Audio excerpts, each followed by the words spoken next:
Japan just detonated a bomb under the R-Vee world, a fully road-legal camper for $4,095. And the industry is scrambling to contain the fallout. Dealers are panicking, manufacturers are panicking, and buyers? They're suddenly questioning every six-figure price tag they've ever been shown. But here's the part nobody can explain: how Toyota built something this cheap without stripping out essentials. And if this thing hits global lots, the used R-Vee market could collapse faster than anyone's ready for. If you own an R-Vee, or you plan to buy one, this matters more than you think. Because what's coming next could change the entire market overnight. The $4,095 shock. Japan just did what every Western manufacturer said was impossible. In a live broadcast from a modest factory outside Nagoya, Toyota rolled back the curtain on the Cam Road Micro R-Vee, priced at only $4,095. Not a stripped-down shell, not a Prototype A, fully certified, road-legal camper. Within minutes, news clips went viral. People froze the screen to double-check the number, certain it had to be a translation error, but it wasn't. That was the official retail price confirmed by Toyota itself. Analysts called it an earthquake moment. For decades, the R-Vee market trained buyers to accept six-figure prices as the cost of freedom. Now, one model threatened to erase that logic overnight. Photos showed a compact yet complete design. Convertible bed, solar input, lightweight composite panels, and zero wasted space. It was the minimalist camper nobody believed could exist until Japan built it. Behind the applause came panic, because if that number holds true, every major price chart in the global R-Vee market just turned obsolete. The number stunned the market. But what truly unsettled the experts was how Japan managed to build something that cheap without cutting a single visible corner. The engineering secret. The secret behind Toyota's $4,095 Cam Road isn't magic, it's math. Every inch of it was designed to break manufacturing tradition. Instead of luxury fittings, the engineers used modular panels that snapped together like aircraft interiors, cutting labor time from 130 hours to 40. Recycled aluminum replaced heavy steel framing, and thermoplastic shells eliminated the need for paint entirely. Even the wiring harness came pre-assembled from the same supply chain used in Toyota's small commercial trucks, meaning no extra production lines. But the real stroke of genius was logistics. By sourcing every major component within 200 kilometers of Nagoya, Toyota removed nearly all shipping and storage costs. Documents leaked from suppliers show material savings as high as 65% compared to Western plants. No advertising campaigns, no middlemen, just precision efficiency scaled to perfection. This wasn't a concept for someday, it was production ready now. Every figure on the cost sheet made sense until investigators realized the math only worked because someone, somewhere, was quietly taking the hit. If you want to stay ahead of every major shift hitting the R-Vee market, make sure you're subscribed and hit the like button. It tells the platform you want real data, not dealer spin every time we publish. The design that redefines freedom. At first glance, the Cam Road looks like a courier van with windows. But step inside, and the logic becomes clear. Every inch is purposeful. A convertible dinette folds into a bed. A 5-gallon water module slides under the bench, and a single solar panel feeds a compact lithium pack, good for 2 nights of lighting and refrigeration. There's no generator, no slide-outs, and no marble countertop, just what you need to move and rest. Toyota's designers explained it as freedom through reduction. By removing weight, they reduced fuel demand, tire wear, and insurance classification. Maintenance costs drop by nearly half because there's less to break, and service parts match standard commercial vans. This stripped-back approach resonates with Japan's broader, simple mobility culture. But it rattles Western markets, built on luxury upsells. When a camper can be repaired with hardware store parts, extended warranties and dealer markups lose their grip. Owners no longer depend on specialized service centers. They can manage repairs themselves. It's a design that protects the wallet as much as the traveler. Hidden inside that simplicity was a message the industry wasn't ready to hear, and it echoed straight into boardrooms across the Pacific. Panic in the boardrooms. By the second day after the announcement, internal memos began circulating through North American and European manufacturers. Words like price floor collapse and strategic containment appeared in every subject line. Analysts confirmed that a fully equipped camroad could land in foreign markets for under $8,500 after shipping and taxes. For comparison, the cheapest American micro camper still starts above $72,000, meaning a single Japanese import could outsell 5 domestic models. Share prices for 2 mid-size builders dropped 5% in 24 hours.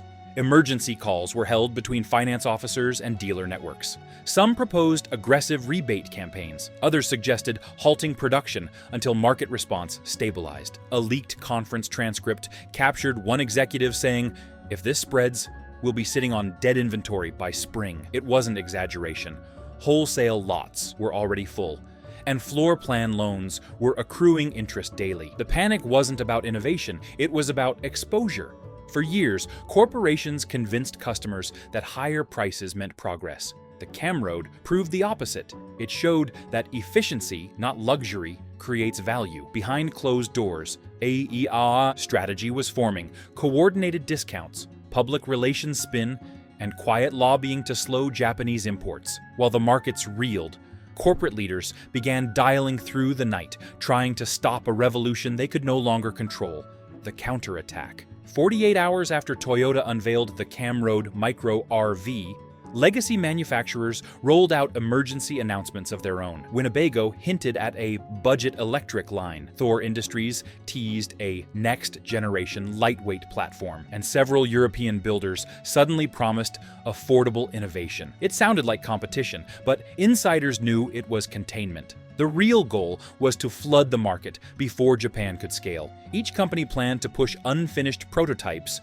into trade shows, calling them concepts, while quietly gauging how far they could bluff investors. Executives hoped that by showcasing flashy renders and early mock-ups, they could freeze customer excitement long enough to buy time. The camroad's sub-$5,000 price wasn't just cheaper. It was an existential threat to a business model built on 6-figure margins.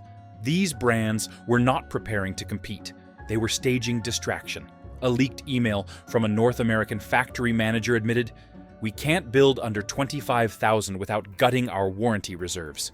That sentence revealed everything. Their survival depended on convincing buyers that cheap meant dangerous. Rushed product launches were only the surface move. The real damage was hiding in the spreadsheets no one wanted investors to see. The economic math they don't want you to see. Behind every R-Vee price tag lies a chain of suppliers, freight costs, and labor hours. Toyota's camroad flipped each element on its head. Internal documents showed an average of 40 man-hours from chassis to delivery, versus 120 in most American plants. The base frame was built locally, saving roughly $2,800 in shipping per unit.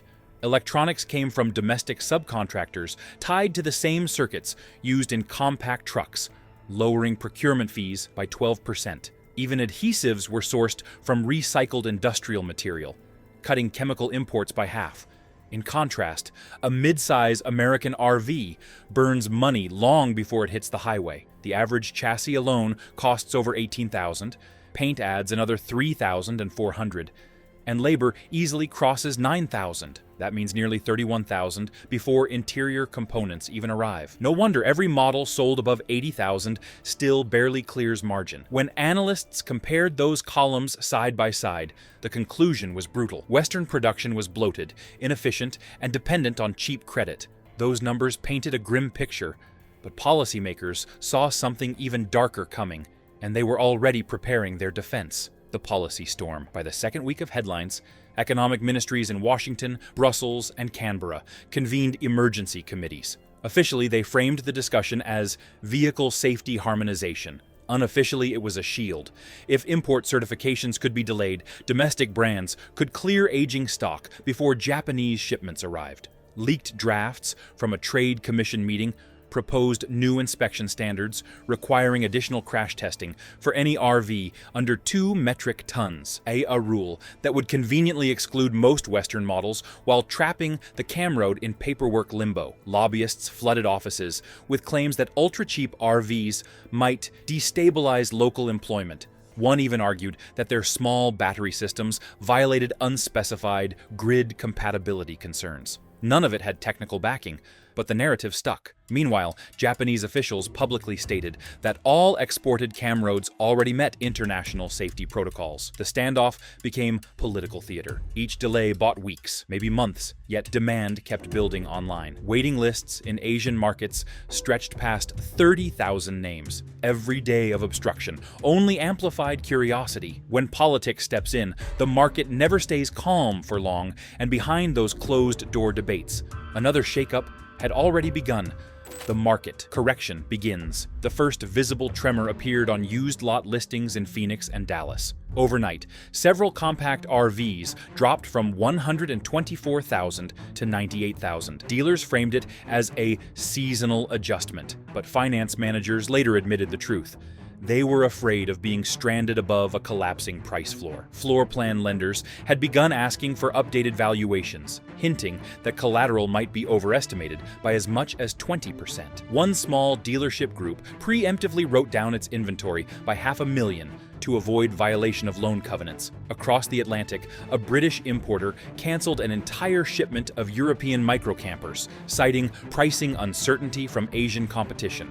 Even rental fleets joined in, slashing daily rates to maintain bookings. The slide wasn't dramatic yet, but it was spreading quietly, decisively, and fast. Industry analysts estimated that if the cam road reached international lots by year's end, global R-Vee retail prices could fall between 12 and 20% in less than a quarter. That kind of drop hasn't been seen since the recession of 2008. By sunrise, the price war was no longer a headline. It was a countdown, ticking toward the first true collapse, the redefinition of camping. When Toyota's Camroad Micro R-Vee landed at a price point below $5,000, it did more than disrupt the market. It rewrote who could afford to travel. Families that once settled for motels or day trips suddenly saw road travel within reach. Rental fleets reported bookings from demographics that had never rented before: younger workers, fixed-income retirees, and small families looking for flexible housing during seasonal work. Demand for short-term rentals jumped by 34% across Asia. While Western booking platforms saw inquiries from regions previously ignored by the camping industry, manufacturers used to treat the R-Vee sector as a premium lifestyle. Now it resembled a household appliance, affordable, modular, replaceable. Dealers discovered a paradox. Sales volume rose, but profit margins collapsed. Accessories that once carried 40% markups became competitive commodities overnight. The market grew, but the math didn't. For the first time, mobility looked less like luxury and more like a public utility: cheap, accessible, and constantly moving. The culture of camping was evolving from weekend escape to everyday practicality. The dream of affordable travel had arrived, but the factories behind it were about to face a supply chain unlike anything they'd planned for. The supply chain flip. For decades, the power in recreational vehicle manufacturing sat with large Western assemblers who dictated prices to smaller parts suppliers. The Camroad shattered that hierarchy. As Toyota scaled domestic output, smaller component makers in Japan, Korea, and Taiwan began receiving global inquiries for lightweight frames, solar converters, and composite panels. Within months, their order books tripled. Factories once dismissed as secondary suppliers were suddenly setting terms. Bulk orders reduced per-unit costs by up to 18%, but freight advantages made the real difference. Shipping from Yokohama to Los Angeles averaged $240 per unit, half the European rate, early investors noticed. Several logistics funds shifted capital toward Pacific suppliers, predicting a 5-year dominance in micro-mobility components. Even American distributors quietly placed trial orders, rebranding imported assemblies under domestic labels. The profit center moved downstream. Whoever controlled materials controlled the future. It was a reversal few expected. Industry insiders began referring to it as the flip, a quiet transfer of leverage from finished vehicle brands to the small factories that actually make the parts. Power shifted east, but every technological leap comes with a cost, and the next one wouldn't be paid in yen or dollars, but electricity. Before the next market update hits, subscribe right here. You'll get every new breakdown first, with numbers, leaks, and manufacturer moves before they make headlines. Stay informed, stay early, and don't let anyone else tell you what's coming. Technology's hidden bill. The Camroad's breakthrough relied on compact electric systems powered by small-capacity lithium packs. They were efficient, silent, and clean, until multiplied by tens of thousands. As micro R-Vees spread, regional utilities in Japan, California, and Germany began warning of voltage fluctuations at rural charging hubs. One report from a Tokyo Energy Consortium estimated that if just 50,000 units charged overnight, it would equal the draw of a mid-sized city. Campsites and storage lots scrambled to install fast chargers, each costing nearly $120,000 to deploy. The first wave of upgrades pushed local campground fees up by 15% within a season. Insurance carriers soon added new surcharges for vehicles stored with live battery connections, citing fire risk. Electricity providers introduced mobility access tariffs to offset grid strain. Suddenly, the cheapest R-Vee to buy became expensive to maintain. Owners realized that low sticker prices masked a lifetime of small recurring costs, charging, software updates, and regulated disposal fees. What looked like freedom at purchase turned into a quiet subscription to energy itself. Power shifted east. But every technological leap comes with a cost, and the next one wouldn't be paid in yen or dollars, but electricity. The new business model war. The affordability wave sparked a second battle, not in factories, but in finance. Startups began offering subscription mobility plans built around fleets of Camrod-style R-Vees. Instead of owning, customers paid monthly fees covering storage, insurance, and maintenance. A pilot program in Osaka launched with 500 vehicles, all booked within 3 days. Similar trials appeared in Portland, Sydney, and Berlin, each testing flexible ownership for people unwilling to commit to long-term loans. Investors saw predictable revenue. Users saw convenience without depreciation. Traditional manufacturers scrambled to copy the model. Thor and Winnebago partnered with rental aggregators, while Tesla-backed mobility startups hinted at integrating vehicle data into ride-sharing apps. It was no longer about building campers, it was about controlling access. Analysts projected that by 2030, 1 in 4 compact R-Vees could operate under some form of subscription or fleet lease. Whoever mastered logistics, software tracking, and service networks would define the next decade of travel. The battlefield had moved from assembly lines to cloud dashboards, where the product wasn't a van, it was recurring payment data. Ownership itself was being rewritten. Yet even as new models rose, the industry's old giants weren't done fighting back. They were bracing for impact. Winners and losers, the global R-Vee industry split almost overnight. On one side stood Japan's innovators Toyota, leading with the Camroad, joined by smaller firms like Daihatsu Mobility and Envan Works. On the other side were Western giants, staring down record depreciation. By mid-year, used inventory values in the United States had fallen by 17%. Erasing nearly $2 billion in equity across dealer networks. In Europe, dealers holding older stock faced even sharper declines, with units that once retailed for $140,000 now appraised below $90,000. Manufacturers called it temporary softening, but balance sheets told another story. Meanwhile, Japanese exports doubled within 1 quarter. Investors treated the Camroad like the Model T, of modern travel-efficient, durable, and socially transformative. Analysts projected total global shipments of 80,000 by next spring. Western plants still operated, but mostly to clear backlogged orders at thin margins. A quiet shift had begun. Innovation was now measured by affordability, not luxury. Every revolution creates casualties, and this one's just starting. While factories in Japan raced ahead, the real collapse was still to come, hidden behind glass doors, where salesmen watched the future pull their profits apart. The dealer freefall. Across North America and Europe, dealership managers described the same pattern. Fewer walk-ins, longer holding times, and rising loan stress.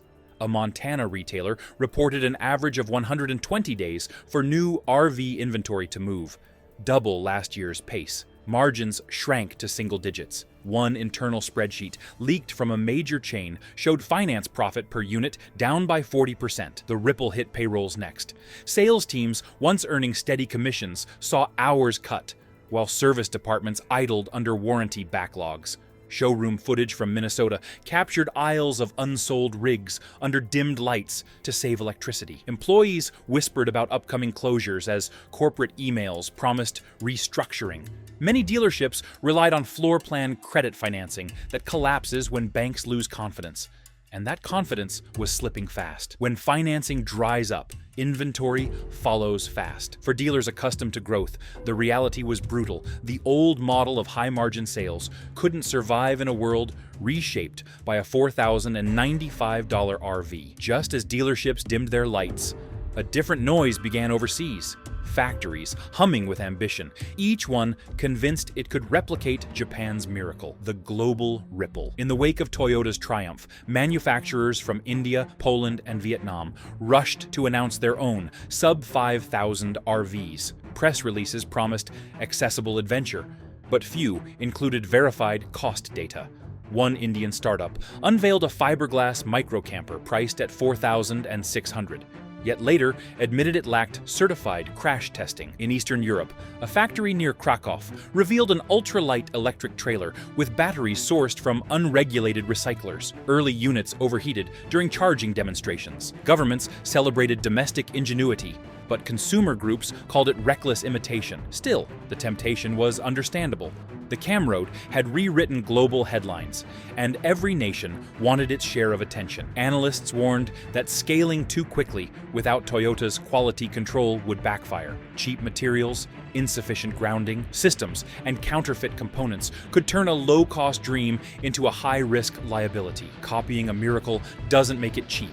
It makes it dangerous. What Japan achieved through precision, others attempted through shortcuts. By the time copycats filled the headlines, a quieter threat was forming. The kind that doesn't crash markets overnight, but erodes trust, piece by piece. The final warning. The era of the $4,095 R-Vee promised freedom, but delivered pressure. Every manufacturer chasing the price ceiling found themselves trimming costs in places consumers couldn't see. Thinner insulation, weaker adhesives, outsourced wiring. Warranty departments braced for record claims within 2 years. Safety regulators in the United Kingdom already logged a 12% rise in recall notices tied to new microcamper imports. Insurance carriers raised premiums across the board, predicting that rapid production cycles would invite structural failures. But there's a deeper issue, the illusion of affordability. That $4,095 price tag shines like a miracle, but it hides a system built to extract money later. Cheap entry points lure buyers into costly ecosystems of maintenance contracts, software subscriptions, and replacement parts that only authorized dealers can sell. What feels like freedom at first often becomes a controlled loop of service fees and dependency.